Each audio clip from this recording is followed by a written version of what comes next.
great start. No patience.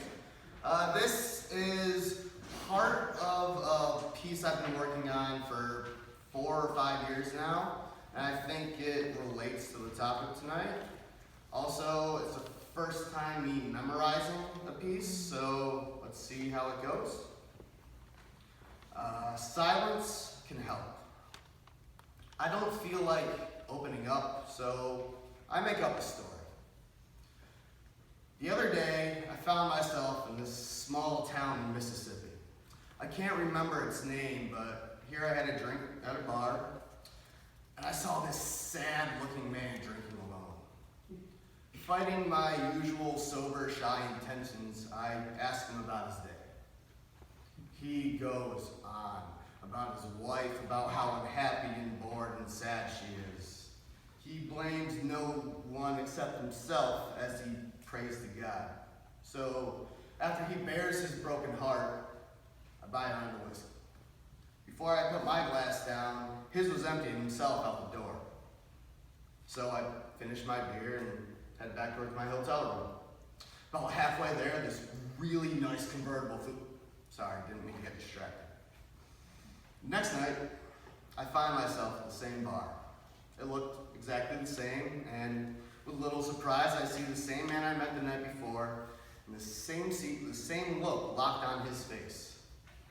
I take the empty seat next to him, and he immediately starts to apologize for his early departure the night before, and starts to explain himself. Now this next part, my perspective doesn't quite do it justice.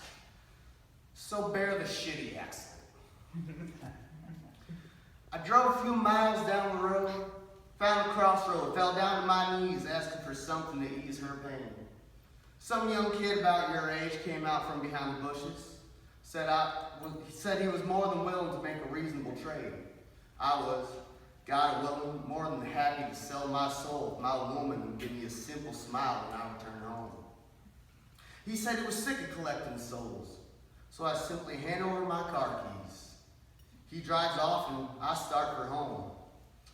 By Jesus, my feet were yelling at me by the time I walked through the door, and my woman, more than happy to rub my feet.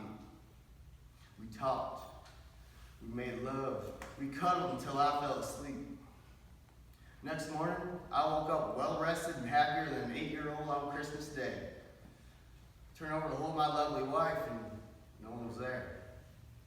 So distraught, I jump out of bed. I see the closet door open and all her pretty clothes packed away. On the kitchen counter was some eggs and bacon on a silver plate next to a note explaining why she left, which I believe is a lie. So I ate up and I started for here. I don't know what to say. Don't say anything. Ask for some whiskey from this young buck bartender. I've actually been called a young buck bartender before. It's a weird fucking feeling. So I ordered a couple shots again, but he stayed. Maybe because he had nowhere to go. So I offered my hotel bed, said I'd sleep on the floor. About halfway there, the same convertible from the night before flew by.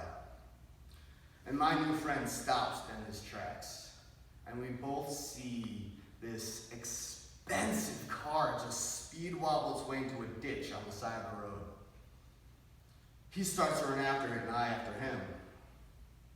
He stopped when he saw the kid that stole his car the night before and his wife dead in the front seat of his nice convertible. The girls we were hitting on fell in love with me immediately.